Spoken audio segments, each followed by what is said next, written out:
Iglesia Cristiana La Familia presenta un mensaje a la luz de la palabra,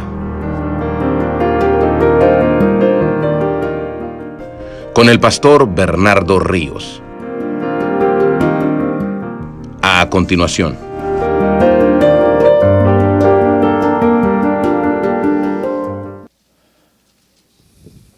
Eclesiastés 7:1, hermanos, puestos en pie, leemos la palabra y oramos. Dice así: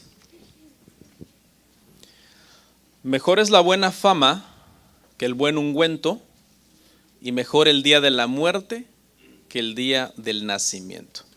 Oramos.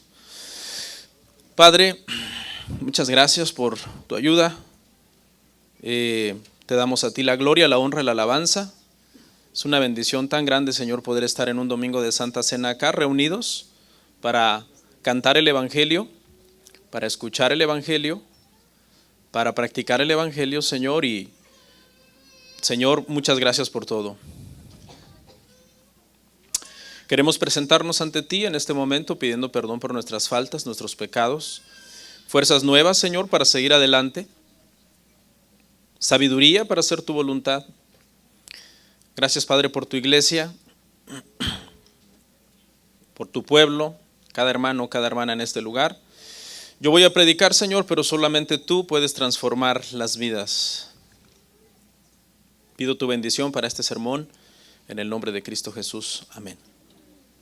Pueden sentarse, hermanos, muy amables. Muchas gracias.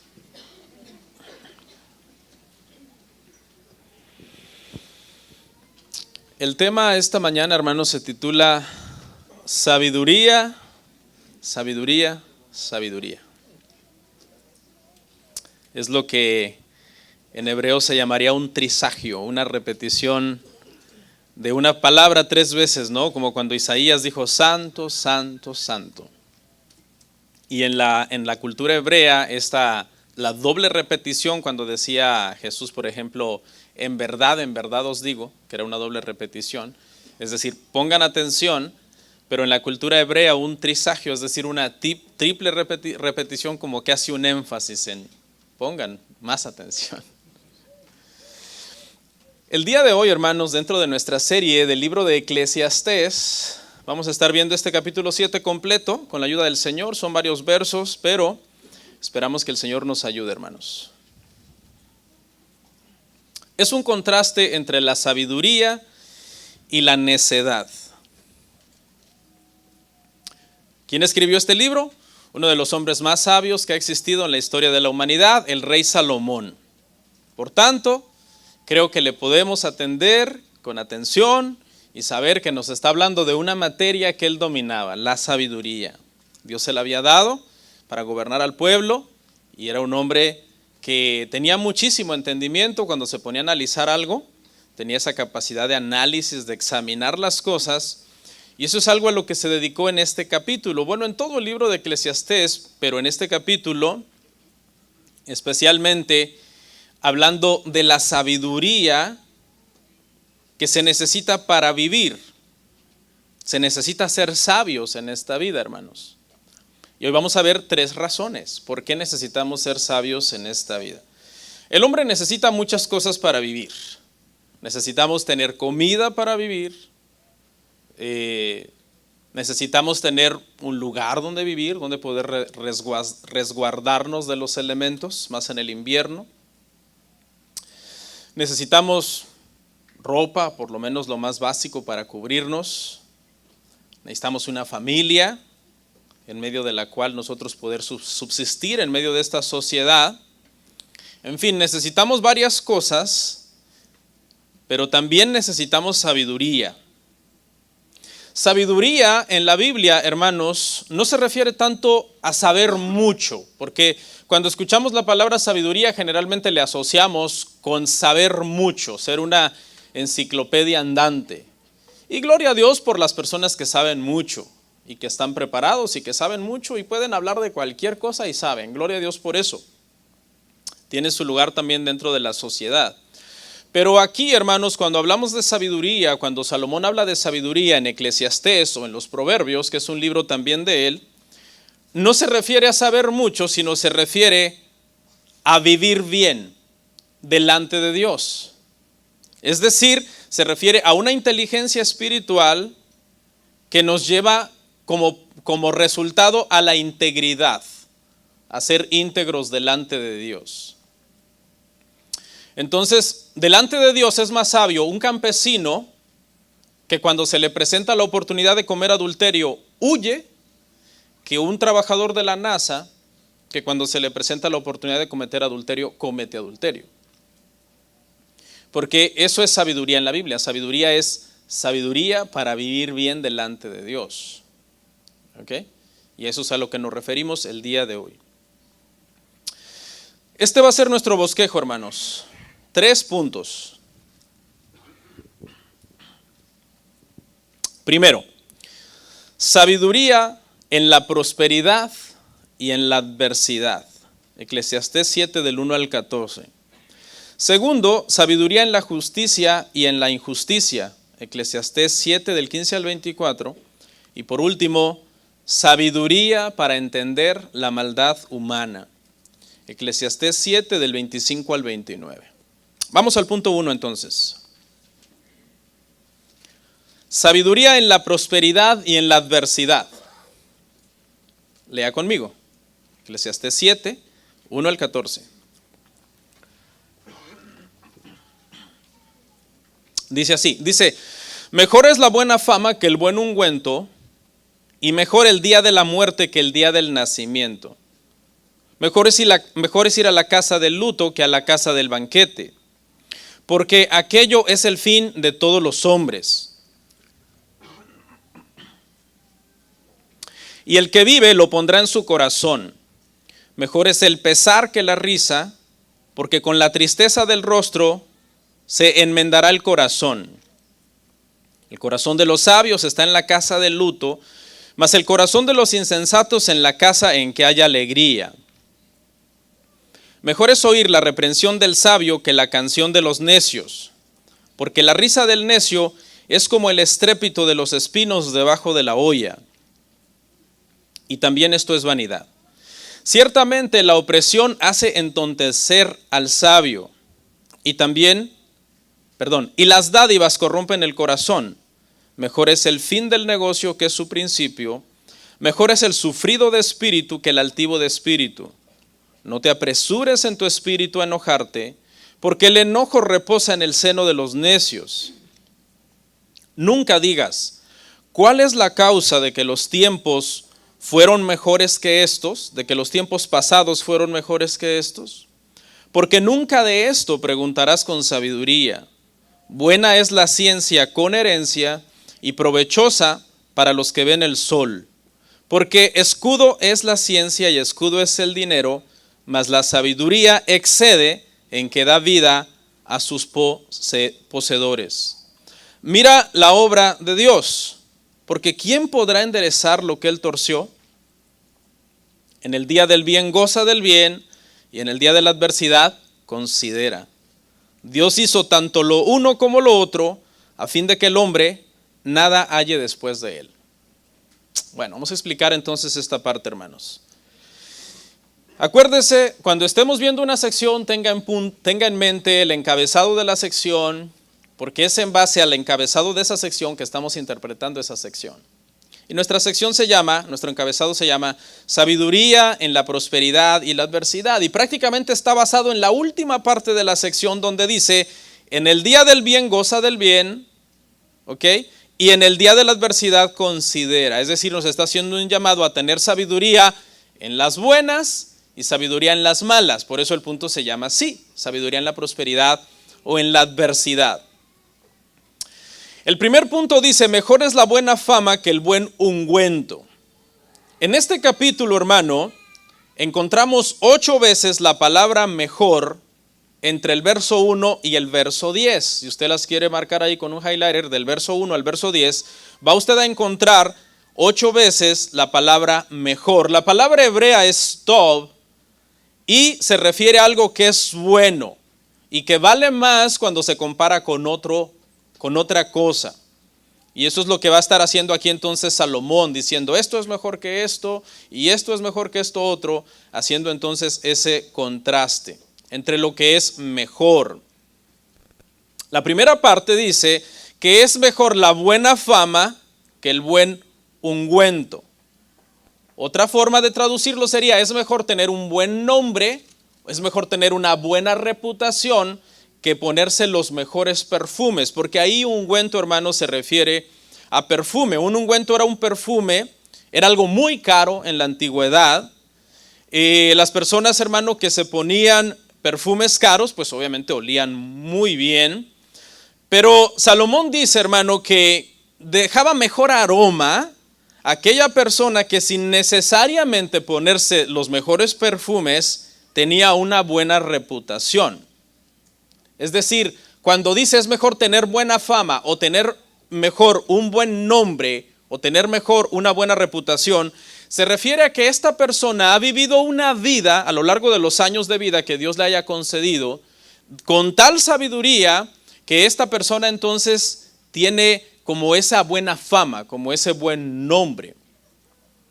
Las personas piensan en esa persona. Usted sabe que los nombres no hacen a las personas. Somos las personas los que hacemos al nombre. Cuando yo era más joven, a mí no me gustaba mi nombre, Bernardo. Yo decía, qué nombre tan feo. Pero después aprendí, hermanos, que el nombre no me definía a mí, sino que yo definía al nombre. Y entonces cambié de opinión. Yo dije, yo puedo hacer que mi nombre suene bien. Bueno, suena un poco como egocéntrico, no. Nosotros podemos hacer que nuestro nombre suene bien en los labios de los demás, porque inmediatamente cuando oyen tu nombre lo asocian contigo. Y si tú tienes una buena reputación, una buena fama, entre comillas, en el sentido de ser una persona piadosa, sabia, temeroso de Dios, entonces el nombre a la gente ya no le suena tan feo. Entonces hay esperanza para ti si te llamas Clodomiro, Pío Quinto, no sé. Trata de ser un hombre sabio y eso va a redimir tu nombre. De pura chiripada y para alguien que se llama así vino hoy por primera vez, ¿no? Por ejemplo, mucha gente dice, usted sabe que mucha gente le pone a sus hijos Jesús, ¿no? Hay gente que no está muy de acuerdo en eso. Dice, no deberíamos de ponerle Jesús a nuestros hijos. Bueno, yo no sé. Pero ¿por qué le ponen Jesús? Porque Jesús, hermano, tiene una fama, una reputación, un buen nombre. Es el Hijo de Dios, ¿no? Y entonces, aunque los Jesuses a veces se portan mal, ¿no está Chuy? Les ponen Jesús de todos modos. Pero usted ha visto a alguien, hermano, que diga, le voy a poner a mi hijo primogénito Judas. No, ¿verdad? Porque Judas, hermano, manchó ese nombre. Ese nombre tenía una reputación muy bonita antes de que viniera el Judas el traidor. Ese nombre que viene de Judá, que significa alabanza, que era la tribu de la que descendió Cristo. Un nombre hermoso. Judá. De hecho, en un momento me vi tentado a ponerle a Max Judá, porque me gusta mucho, pero después entendí que su equivalente es Judas. Dije, no, sea que me traicione, mejor no. ¿Ok? Entonces, hermano, alguien dijo sabiamente por ahí, no me acuerdo qué escritor dijo esto, y dijo que en el siglo I Nerón era un hombre poderoso y Pablo era un simple cristiano, pues, pobre, ¿no? Pero Nerón hizo tan mala fama de su nombre que nadie le pone a su hijo Nerón. ¿A quién le ponen Nerón las personas? Al perro, ¿no? Pero sin embargo, todo el mundo le quiere poner a su hijo Pablo. Pablo, un buen cristiano, un hombre de Dios, un hombre que temió a Dios. Entonces yo aquí quiero hacer una pregunta, hermano. ¿Cuáles son las virtudes por las que la gente te conoce? Y no estoy diciendo dones, porque si de cantar se trata, hermano, Luis Miguel es el mejor cantante del mundo. Si, hermano, de hablar en público se trata, hermano, créame, hay gente que son expertos en hablar en público y tienen una capacidad de oratoria y de dominio del público y del escenario, etc. No estoy hablando de eso, estoy hablando, incluso si tú eres un buen músico, ¿no? Hay músicos mucho mejores que tú, 1000 veces mejores que tú. Entonces, cuando digo, ¿cuáles son las virtudes por las que la gente te conoce? No estoy preguntando de tus dones. Que alguien diga, oh, ¿te acuerdas la hermana? ¿Qué hermana? La que canta bonito. Tiene un mal carácter, pero canta bien bonito. O el hermano que predica. Uy, cuando predica en el púlpito es un santo, pero una vez allá en el parqueo, cuando yo iba pasando me gritó. Me dijo, casi me pega, hermano. Entonces, ¿cuáles son las virtudes, hermano, por las que nos conocen? Ahorita olvídate de tus dones. ¿Cuáles son tus virtudes? Eres una persona que eres considerado temeroso, paciente, amoroso, que tu carácter, tu conducta refleja a Cristo. Porque aquí esta parte dice, hermano, que es mejor tener esa buena fama, tener esa buena reputación, que andar bien perfumados, ¿no? Y con esto no le digo que no se ponga desodorante, porque también, hermano, sería una agresión al cuerpo de Cristo no usar desodorante, ¿no? Estás alabando junto al hermano. Contempla a Dios. Pero la enseñanza es esta, hermano. ¿Cuáles son las cosas que de verdad son importantes en esta vida? Y Salomón lo que dice es que lo que de verdad es importante es ser sabios delante de Dios para tener un buen nombre. Porque mejor es el día de la muerte que el día del nacimiento. Qué tremenda esta declaración, la que sigue. Está contrastando, hermano, el día del nacimiento con el día de la muerte. Son dos días muy importantes en nuestra historia de vida. El día que nacimos, el día que morimos. Salomón no quiere decir, obviamente, que es mejor morir que nacer, porque sería una contradicción. ¿Se puede morir sin nacer? No se puede. No está diciendo en sí eso. Parece que el día de la muerte es mejor para la persona que ha vivido sabiamente, para la persona que ha creado una reputación y una buena fama y un buen nombre. ¿Por qué está resultando mejor el día de su muerte que el día de su nacimiento? Porque el día que nació, pues simplemente nació un bebé más, pero el día que murió, murió una persona que dejó un legado de sabiduría. Que cuando la gente recordaba su nombre decía, ¿murió quién? No. Porque su nombre les generaba ¿qué? La buena memoria y el buen recuerdo de lo sabio que había sido este hombre, del legado de vida que había dejado en los años que vivió en la tierra. Por eso es que aunque el día que nació recibió su nombre, el día que murió es el día que su nombre fue honrado. Es el día que su nombre pasó a ser una buena memoria ante aquellos que fueron al funeral. Y parece que es en este sentido entonces que es mejor el día de nuestra muerte que el día de nuestro nacimiento. Y aquí hay un mensaje para nosotros. Porque conforme estamos en esta tierra y envejecemos y nos enfermamos y envejecemos y enfermamos más y envejecemos y enfermamos más, que es el ciclo de la vida y es lo natural, que se acerca el día de nuestra muerte. ¿Cuál es la esperanza? Que ese día lo podemos hacer mejor todavía que el día de nuestro nacimiento. Para empezar, porque en Cristo solamente cerraremos los ojos aquí y los abriremos delante del Señor.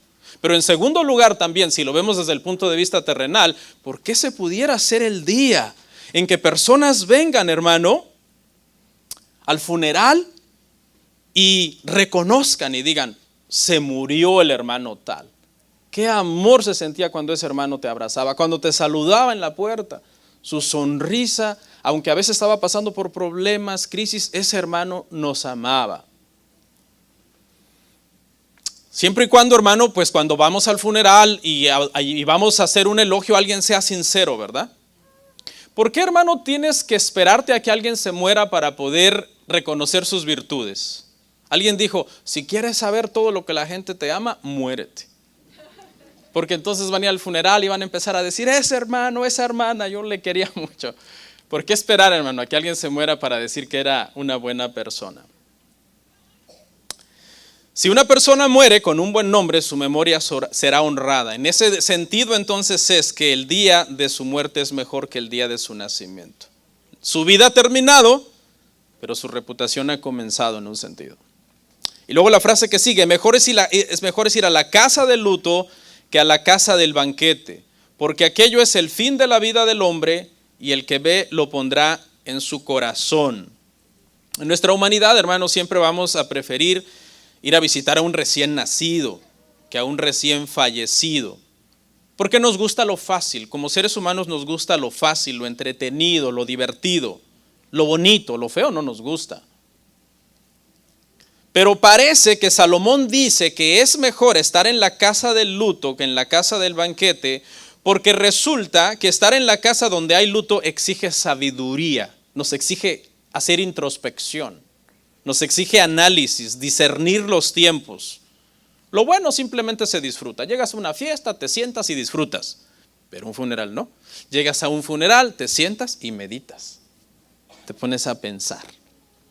Y es en ese sentido que Salomón está diciendo, meditar y reflexionar sobre la vida es algo que te va a ayudar y es algo que vas a hacer más estando en la casa del luto que en la casa del banquete. Este punto, hermano, sobre sabiduría en la adversidad y sabiduría en la prosperidad, tiene el propósito de llevarnos a entender, hermano, que en la vida hay un balance. En la vida no siempre todo está bien. En la vida no siempre todo sale bien. En la vida, hermano, hay momentos de prosperidad en que todo está bien y hay momentos de adversidad en que tú dices, me siento como Job. O sea, ya usted sabe lo que le pasó a Job una tras otra tras otra. Pero es que la adversidad puede sacar cosas muy buenas de nosotros, hermano. Usted sabe que las canciones más bonitas, si usted quiere entre comillas, o importantes que se han escrito románticamente hablando, ¿las ha escrito un despechado? ¿Que está sufriendo el desamor? ¿Que está sufriendo la desilusión, el abandono, la traición? Se inspiró en ese momento porque se puso a meditar, se puso a profundizar sobre la vida. Los guiones de historias de vida, por ejemplo, se han escrito en medio del dolor. ¿Cuántos han visto o vieron alguna vez las películas de Rocky, Sylvester Stallone? No sé si saben el contexto en el que las escribió. Sintiéndose completamente fracasado, inadecuado como actor, inadecuado para el cine. No sé si es una apología de Sylvester Stallone tampoco, ¿no? O de sus películas, porque a lo mejor alguien dice, no, ese es box, mucha sangre. Pero lo que quiero decirle es, hermano, que a veces los tiempos difíciles ayudan más a sacar lo mejor de nosotros que los tiempos buenos. Porque los tiempos buenos no exigen sabiduría, no exigen meditación. Los tiempos buenos, lo que hacemos nosotros es relajarnos y disfrutar. Y a ver, relájate en los tiempos malos. No te relajas, estás piense. Y eso es bueno, dice Salomón en esta parte. Porque dice, mejor es el pesar que la risa, porque con la tristeza del rostro se enmendará el corazón. No es que Salomón, hermanos, es un masoquista que está en contra de reír o en contra de tener un rostro alegre, claro que no. Aquí lo que dice es que a veces es bueno estar triste del rostro. O sea, no siempre también nuestra cara va a ser una felicidad, porque Salomón es muy balanceado. Por lo menos en Proverbios 15:13 ha dicho que el corazón alegre, es decir, de adentro hacia afuera, hermosea el rostro. Pero aquí nos está diciendo que también algunas veces tener el rostro triste es bueno para el corazón porque enmienda el corazón. Esa palabra enmendar quiere decir que le hace bien al corazón. Hay momentos de tristeza, hay momentos de dolor en nuestra vida en que nuestro rostro de repente puede estar triste y decaído porque estás pasando una crisis económica, porque estás pasando una situación de salud, una situación familiar, alguna situación emocional, lo que sea. Y Salomón dice que es bueno para tu corazón. Vea el balance de Salomón. Salomón dice que a veces el corazón alegre desde dentro de ti hace que tengas una sonrisa de oreja a oreja, como decimos. Y es bueno, en Proverbios 15:13. Pero en esta parte dice que a veces es bueno que las circunstancias externas que te están pasando y que demudan tu rostro hacia la tristeza, le hacen bien a tu corazón también. Vea como la reciprocidad, de adentro hacia afuera y de afuera hacia adentro también. Es un llamado entonces al balance. Salomón no está en contra de reír. Él ya ha dicho en el capítulo 1 que hay tiempo para reír. Pero el llamado, hermanos, es a que también tengamos sabiduría en los malos tiempos. Estamos sabiduría en los malos tiempos. Dice un dicho por ahí muy bueno, los malos tiempos crean hombres fuertes y los buenos tiempos crean hombres débiles. Continuamos. El corazón de los sabios está en la casa del luto y el de los insensatos está en la casa donde hay alegría. Como que Salomón está empuje y empuje a lo mismo, ¿no? Mejor es morir que nacer, mejor es estar en la casa de luto que en la casa de banquete, mejor es estar en la casa de luto que en la casa de alegría. Como que Salomón nos está haciendo un llamado, hermanos, también a plantárnosle algunas veces a la muerte y mirarla a la cara y decir, yo sé que yo voy a morir también, pero la podemos enfrentar en Cristo, ¿verdad, hermanos? ¿Se acuerda cuál era el aguijón de la muerte para destruirnos? El pecado. El pecado era el aguijón de la muerte para destruirnos. ¿Y qué pasó con ese aguijón? Cristo se lo quitó. Y por eso podemos mirar a la cara a la muerte en algún sentido, mientras estamos en el funeral viendo quizás a un difunto en un féretro y decir, el Señor me da fortaleza para enfrentar esto. Porque también es natural tenerle miedo a la muerte en el sentido humano. Y continúa y dice, mejor es la reprensión del sabio que la canción de los necios. Sigue haciendo contraste entre lo que es mejor una cosa que otra. Se refiere aquí obviamente a un contraste entre la reprensión y el elogio, o en este caso, mejor dicho, la adulación. ¿A quién le gusta que lo reprendan, hermano? A nadie. A nadie le gusta que lo reprendan. ¿Y a quién le gusta que lo elogien? Pues a todos. ¿Y qué dice Salomón que es mejor? Que te reprendan. ¿Y por qué, Salomón? ¿Por qué? Dice Salomón que es mejor porque obviamente, acuérdese, dentro de la adversidad está usted aprendiendo a analizar esas cosas con sabiduría. Usted sabe que muchas veces que la gente nos reprende, la gente tiene razón, ¿verdad? Usted no puede tener la razón siempre. Algunas veces cuando se le reprende a usted, usted está mal. Es su orgullo el que no quiere recibir la reprensión. El que no quiere recibir la reprensión es mi orgullo. Pero ¿qué necesitamos, hermano, en medio de eso? Bueno, sabiduría para también escuchar la reprensión del sabio. Aquí obviamente se refiere a la reprensión de un sabio, ¿no? ¿Quién es un sabio aquí? Es una persona que te ama, que quiere lo mejor para ti, que no está buscando destruirte con su reprensión, sino más bien salvarte de la necedad. Por ejemplo, en los Proverbios, Salomón insistió muchísimo en la reprensión del padre, mucho. La reprensión del padre y de la madre le hace bien, hijo mío, a tu corazón. Bastantes proverbios de Salomón son sobre la crianza de los hijos.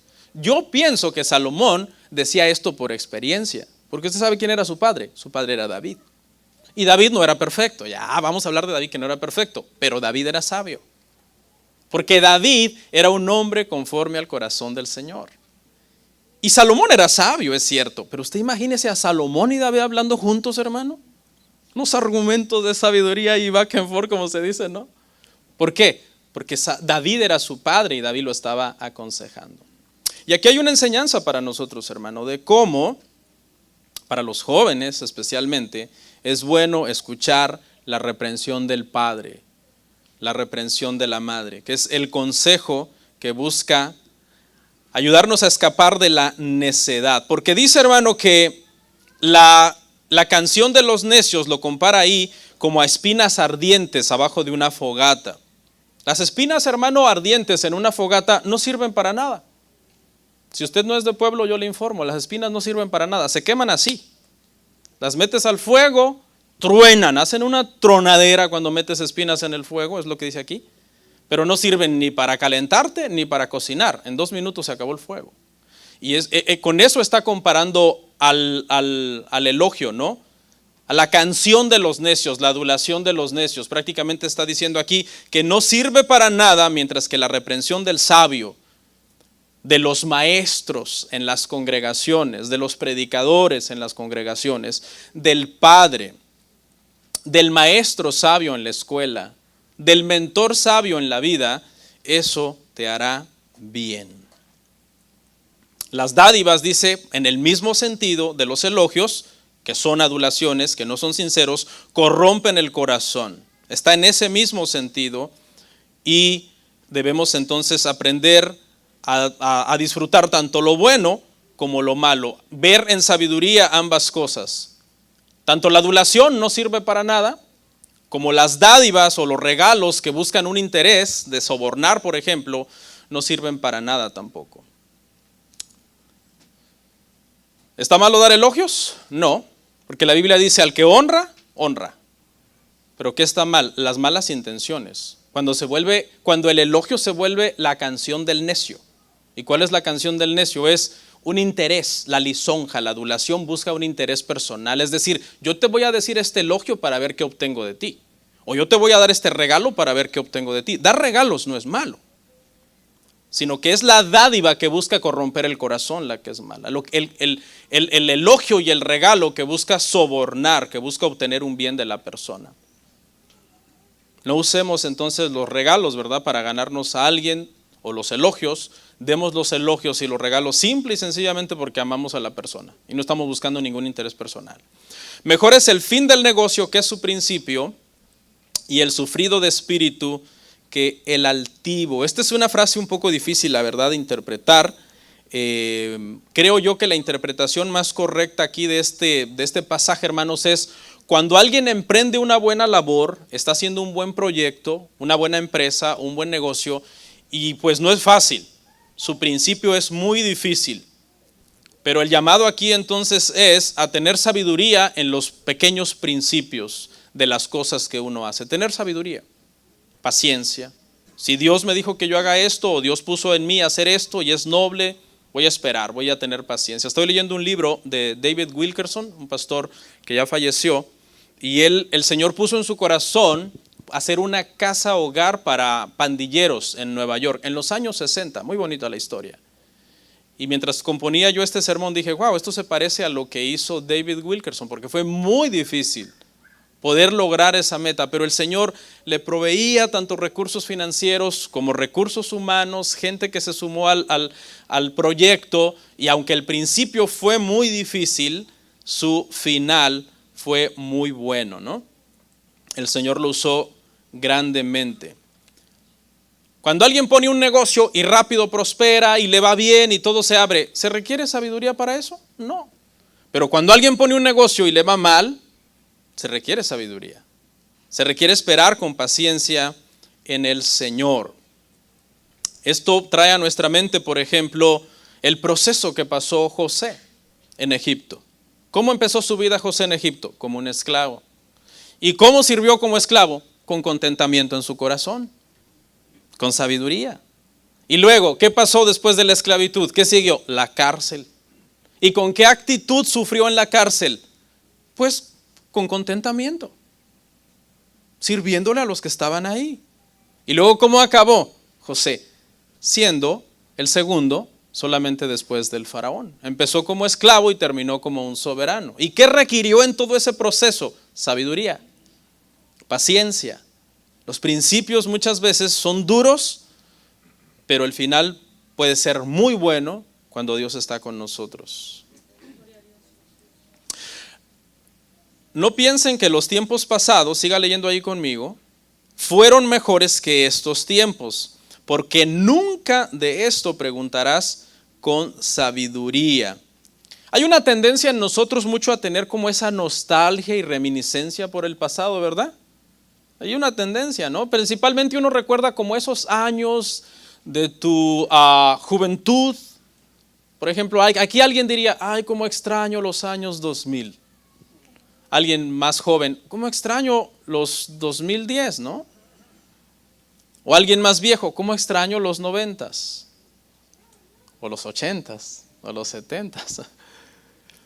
Pero dice Salomón que realmente nunca puede uno preguntar de este tema con sabiduría, como ¿por qué los tiempos pasados fueron mejores? Y el llamado, obviamente, hermanos, es a que nosotros, pues lo único que tenemos seguro es el hoy.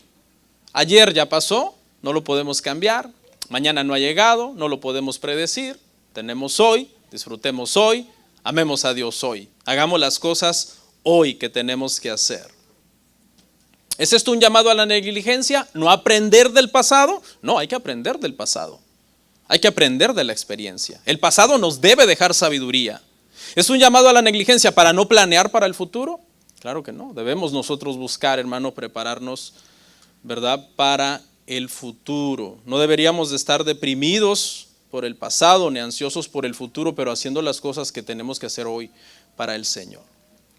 Buena es la ciencia con herencia y provechosa para los que ven el sol, porque escudo es la ciencia y escudo el dinero, mas la sabiduría excede en que da vida a los poseedores. Y esto quiere decir, hermano, que la sabiduría es como una buena herencia, ¿no? La sabiduría es como una buena herencia. Dice que la sabiduría y el dinero pueden servir como refugio, pero la sabiduría es mejor, porque da vida a los que la tienen. Y aquí hay un autor que vuelve a señalar el tema de José. Me gustó mucho esto que estaba leyendo de un autor. Y es que José, hermano, cuando vino la hambruna en Egipto, ¿Qué fue lo que protegió al faraón? Bueno, su poder, su riqueza. Pero realmente, ¿quién lo protegió? La sabiduría de José fue la que lo protegió. El faraón finalmente sobrevivió porque era un hombre poderoso, pero José sobrevivió porque tenía sabiduría. ¿Ok? Y por eso es que la sabiduría acaba resultando ser mejor que los recursos del faraón en este caso. Porque aunque el faraón tenía poder, de nada le hubiera servido todo ese poder sin la sabiduría de José. Mira la obra de Dios, porque ¿quién podrá enderezar lo que él torció? Este no es un llamado, hermanos, obviamente a sentarnos a llorar y a decir no puedo hacer nada por lo que está pasando. Siempre podemos orar por cosas que no están bien, cosas que uno dice, Señor, si es tu voluntad, que esto cambie, que esta situación pase. Pero llega un momento, hermano, en que después de orar, uno tiene que aceptar a veces una situación torcida y decir, esta situación no va a cambiar, por lo tanto, Señor, por lo menos dame sabiduría para poder entonces aceptar tu voluntad. En el día del bien goza del bien y en el día de la adversidad considera. Dios hizo tanto lo uno como lo otro. La sabiduría entonces nos da una perspectiva, hermano, para no desanimarnos cuando los tiempos son difíciles. Mire lo que dice, en el día del bien goza, pero en el día de la adversidad considera. ¿Por qué? Dios hizo tanto lo uno como lo otro.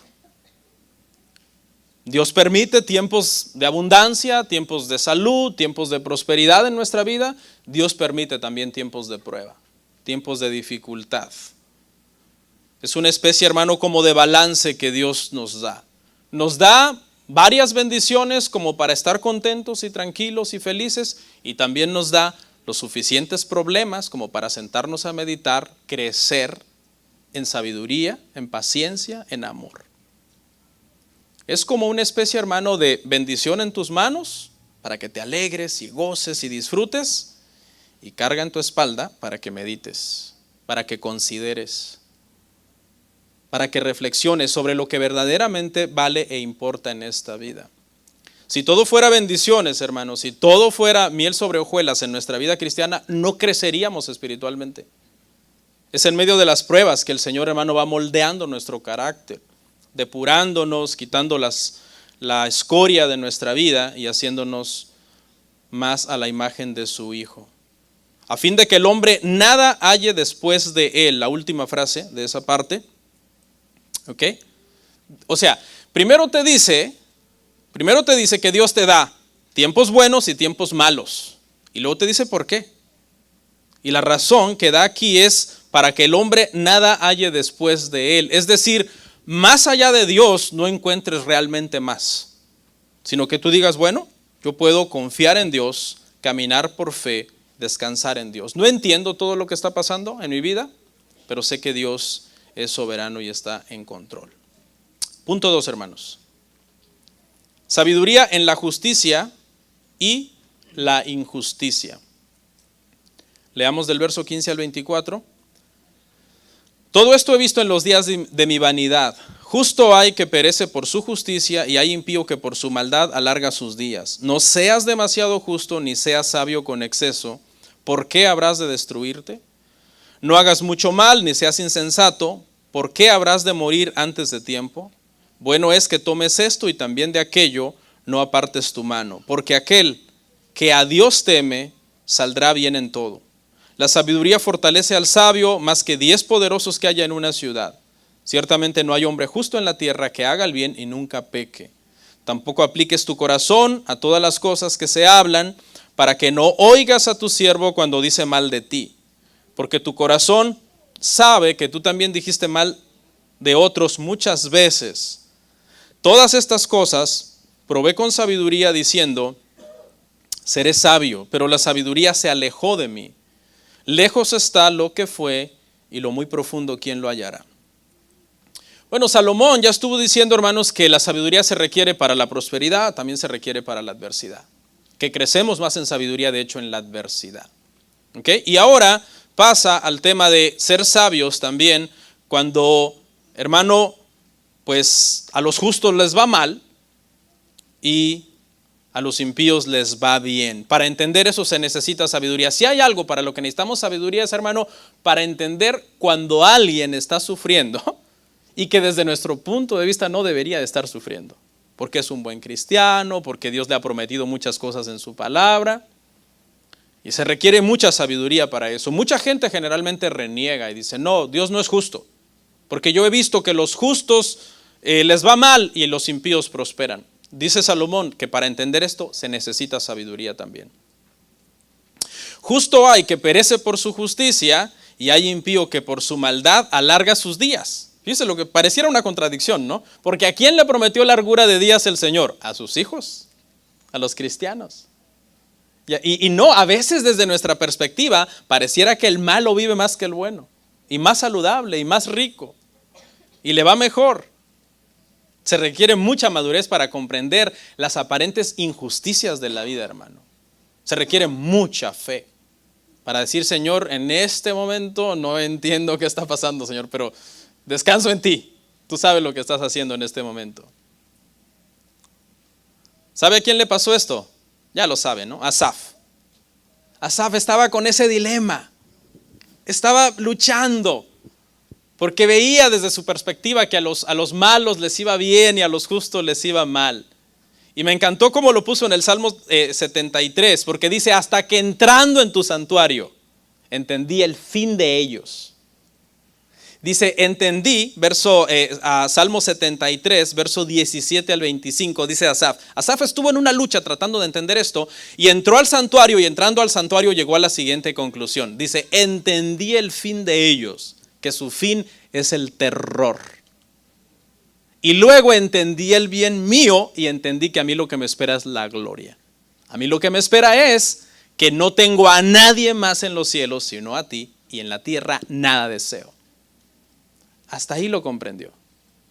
Y esto habla, hermano, de que muchas veces vemos que les va muy bien a muchas personas acá en esta tierra. No se preocupe. Porque si son impíos y nunca se arrepienten, al final se acabará haciendo justicia. Dios es justo. Y cada quien recibirá, hermano, su recompensa.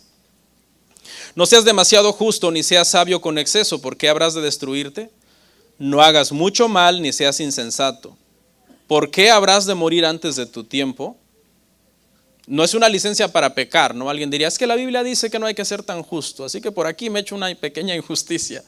No es una licencia para eso, como alguien lo pudiera entender. Este es un pasaje también un poco difícil. Todo parece indicar, hermano, que se refiere a no creerse uno demasiado bueno o demasiado sabio, pero en tu propia opinión. Esa es una posibilidad o una interpretación posible para esto. En otras palabras, estaría entonces Salomón en esta parte advirtiendo en contra de la justicia propia y el orgullo propio, porque eso es lo que produce destrucción. Eso es lo que acabaría produciendo destrucción a la persona. ¿Por qué no hay que creernos buenos, hermano, ni sabios en nuestra propia opinión? Porque ¿hay alguien bueno, dijo Pablo? No, solamente habemos pecadores justificados por la gracia de Dios. ¿Habrá alguien sabio como para decir mi sabiduría es mía y Dios no me la dio? No, porque todo lo que tenemos lo hemos recibido del Señor. La sabiduría fortalece al sabio más que 10 poderosos que haya en una ciudad. El sabio es el que teme al Señor, por lo tanto, como teme al Señor, no le teme a nadie más. Nadie lo puede atormentar, dice 10 poderosos, otra traducción sería 10 gobernantes. No le pueden hacer daño, ¿no? Si 10 hombres poderosos, por ejemplo, se pusieran a contender con un sabio, lo que dice este pasaje es que el sabio les ganaría en la contienda. O sea, el dinero de los poderosos, poder o influencia de los poderosos no serviría a la hora de la contienda con el sabio. Y está en la Biblia. Cuando los sátrapas, que eran gobernantes de Babilonia, quisieron, hermano, destruir a Daniel, no pudieron con su sabiduría. Más bien la sabiduría de Daniel terminó salvando a todos esos sabios que no pudieron interpretar el sueño del faraón y que estaban condenados a la muerte si no hubiera sido porque Daniel los acabó salvando a ellos. Su sabiduría los salvó. Lo arrojaron al foso de los leones y ¿qué pasó ahí? Pues nada, los leones no se lo comieron. Pero cuando arrojaron a los enemigos de Daniel, los leones no esperaron que cayeran en el suelo, ¿no? Dice que en el aire quebraron sus huesos. ¿Y todo eso por qué? Por su sabiduría, porque Dios estaba con él. Ciertamente no hay hombre justo en la tierra que haga el bien y nunca peque. Es decir, no te creas sabio en tu propia opinión, ni bueno en tu propia opinión, porque no hay ninguno justo que nunca peque. Fíjese lo que dice acá. ¿Hay hombre justo en la tierra? No. ¿Qué podemos contestar nosotros desde el punto de vista de Pablo? Pero sí justificados. Ahora, ¿pecadores? Sí, todavía. Porque no hay uno que nunca peque. Simultáneamente justos en Cristo y simultáneamente todavía pecadores por una raíz que todavía persiste en nuestra humanidad, que será quitada cuando muramos. Tampoco apliques tu corazón a todas las cosas que se hablan para que no oigas a tu siervo cuando dice mal de ti. Porque tu corazón sabe que tú también dijiste mal de otro muchas veces. Mientras leo esto me río, ¿no? Porque es cierto. ¿Quién no ha hablado nunca de alguien? Yo, pastor, yo nunca en mi vida he hablado de alguien. Come on. Dice esta parte que todos hemos hablado alguna vez de alguien. Cuando oigas, dice por ahí, como que alguien dijo algo malo de ti, no te espantes si tú también lo has hecho. ¿No? ¡Qué barbaridad! ¿Cómo están hablando eso de mí? Yo no me lo merezco. Te mereces eso y peor. Yo también. ¿Sabes por qué? Porque a veces la gente está hablando por lo que ve de nosotros, oye de nosotros. Si hablara por lo que pasa en nuestro corazón, que no conocen, y los pensamientos que pasan en nuestra mente que no conocen, hermano, nos tendrían como lo peor del mundo. ¿Sí o no? Este es un llamado, hermano, entonces, obviamente no estoy promoviendo las pláticas ociosas y licenciosas. Ay, hermanos, hoy en la tarde hagamos un café para chismorrear. Ya dijo el pastor que eso todo lo hacemos. No, porque debemos de ser sabios, debemos hablar lo justo, lo prudente. En esto pensad, dice la Biblia. Pero ¿somos perfectos para nunca pecar en contra de nuestro prójimo con nuestros labios? No es cierto, hermano. No es cierto. Hay de gente, unos más prudentes que otros, eso sí es cierto. Que hay unos que poquito le das cuerda y empiezan y se sueltan, ¿no? Que lo citas y le dices, hermano, y ya sabe qué hizo fulano. Uy, sí, hermano, venga, siéntese, ahorita le voy a dar todo de punta a punta, ¿no? No están esperando una chispita para encender su fuego. Pero hay otros que son más prudentes, ¿no? Y tú les comentas y lo evaden y les comentas y se van por la tangente y te dicen, hace mucho frío, ¿verdad? No, porque hay también niveles de prudencia y de sabiduría en eso. Pero en la realidad, hermanos, al final de cuentas todos somos culpables de eso. Tengamos mucho cuidado. Spurgeon decía que a veces es bueno hacerse el sordo. ¿Sí? Es bueno a veces hacerse el sordo cuando están hablando de ti o cuando te están incitando a hablar de alguien. Es mejor como que no oíste, debe más café, hermana. ¿Ok? Bueno, la última frase de esa parte dice, todas estas cosas probé con sabiduría diciendo, seré sabio, pero la sabiduría se alejó de mí, lejos está lo que fue y lo muy profundo, ¿quién lo hallará? En pocas palabras, Salomón dice que lo que nos acaba de enseñar, él no lo entendió. Eso es lo que está diciendo aquí Salomón. La sabiduría se alejó de mí, dice. ¿Quién lo hallará? O sea, como diciendo, yo traté de analizar profundamente por qué a veces a los buenos les va mal y por qué a veces a los malos les va bien y no lo acabé de entender a cabalidad. Entonces, si Salomón no lo entendió, pues nosotros tampoco, hermano. Y nos toca solamente decirle al Señor, como hemos venido diciendo recurrentemente en Eclesiastés, Señor, por tus promesas vivimos y no por las explicaciones. Porque pregunta, ¿tiene la obligación de darme explicaciones? No. Segunda pregunta, si te las diera desde su encumbrado nivel de sabiduría, ¿las entenderías? Tampoco las entenderías.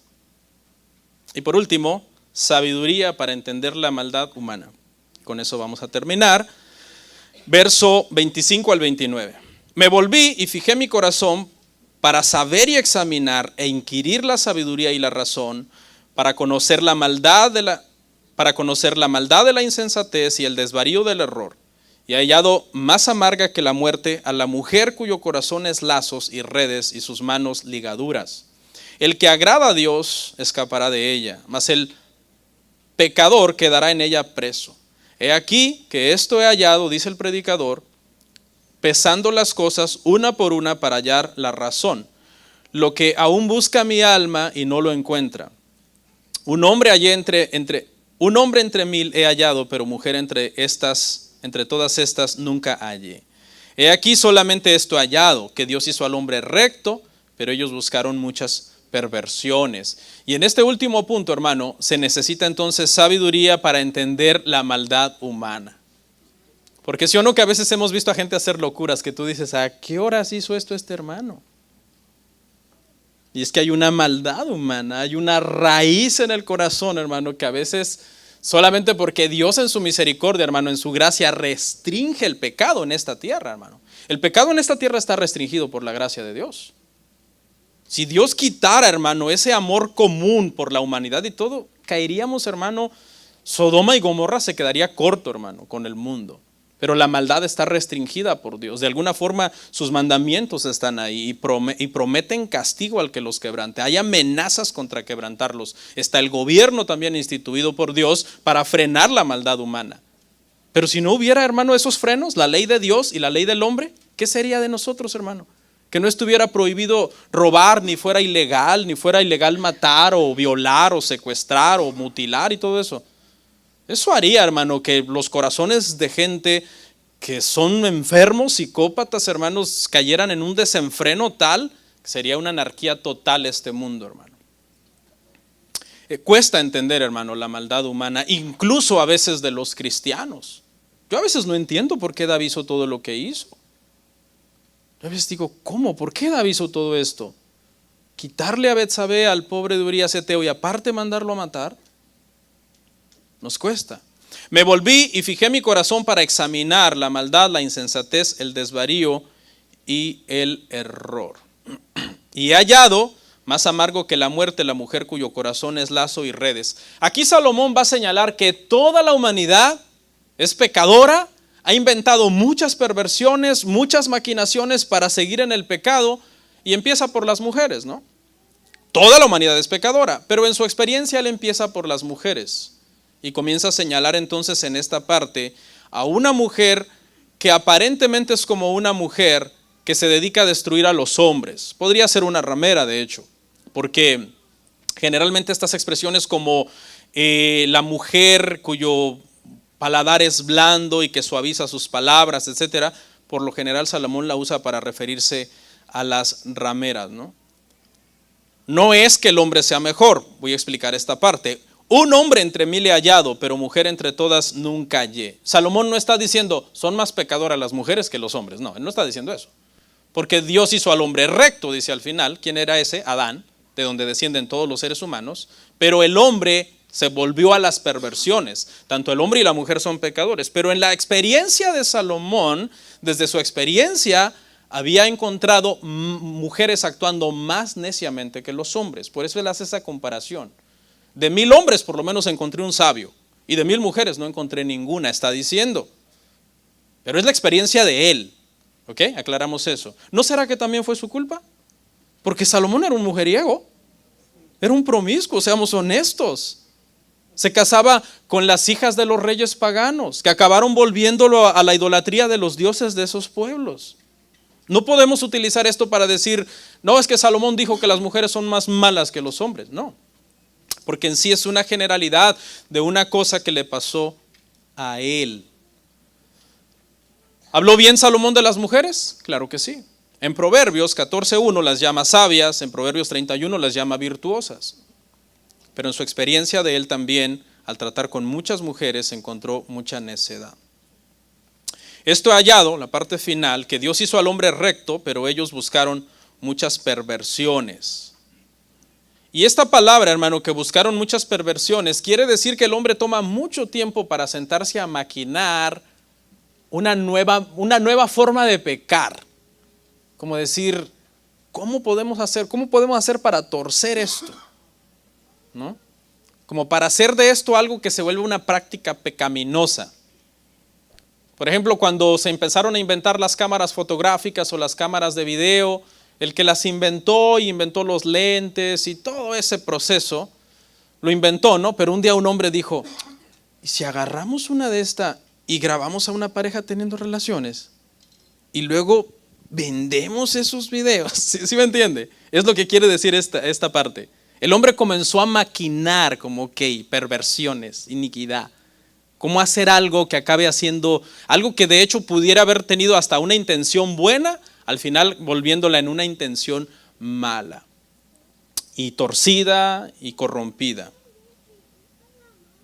Y ese es entonces el estado de toda la humanidad, y esa es la sabiduría que necesitamos para comprender, hermano. Es por la gracia de Dios, hermano, que el Señor restringe para que no haya tanta maldad. Conclusión, 3 puntos. Un punto por cada una de las encabezados. Conclusión del punto 1. Dios ha dispuesto lo adverso y ha dispuesto lo próspero, a fin de que guardemos en cada momento la compostura de ánimo en dependencia de Él. Hay que ser sabios para someternos a la voluntad de Dios sin intentar cambiar el curso de su providencia. Esa es la sabiduría que necesitamos en la prosperidad y en la adversidad. Conclusión del punto 2. La sabiduría nos ayuda a vivir en medio de las injusticias y de las cosas que no comprendemos. Basta saber que Dios es justo y que podemos esperar que al final todo será juzgado de acuerdo a su justicia. Los impíos serán condenados según su impiedad, los justos serán salvados según la justicia perfecta de Cristo. ¿Qué pensaba? ¿Que iba a decir según la justicia de ellos? Claro que no. ¿Usted sabía que nadie va a ir al cielo por ser justo? Nadie va a ir al cielo por ser justo. Vamos a ir al cielo por la gracia, misericordia del Señor. Conclusión del punto 3. Muchas veces no entendemos cómo un ser humano puede hacer tanto daño a otros. En esta tierra hay secuestros, asesinatos, violaciones, etc. Y uno pudiera pensar cómo alguien es capaz de hacer algo. La realidad es que el hombre sin Dios está esclavo a hacer el mal. Solamente Cristo nos puede entonces liberar. Para terminar, creo que una conclusión de todos los puntos es, hermano, que aquí en esta parte tenemos que entender que ser sabio no quiere decir entenderlo todo. Aquí ser sabio es saber que no lo sabes todo. Eso es ser sabio en este pasaje. Vamos a orar, hermanos. Comparte, suscríbete, dale like. Gracias por tu sintonía. Hasta la próxima. Bendiciones.